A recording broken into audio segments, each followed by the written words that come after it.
Look at this mini excavator stuck behind a slope during mining.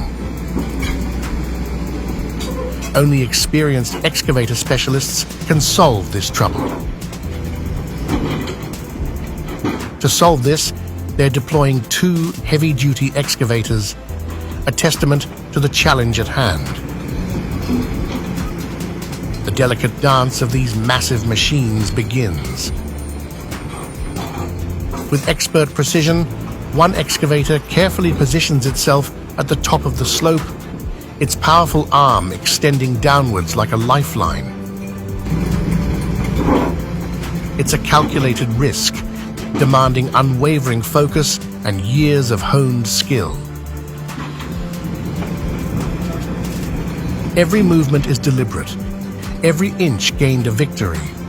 The tension is palpable as they slowly, meticulously work to free their smaller counterpart, showcasing the incredible strength and ingenuity required in heavy machinery recovery.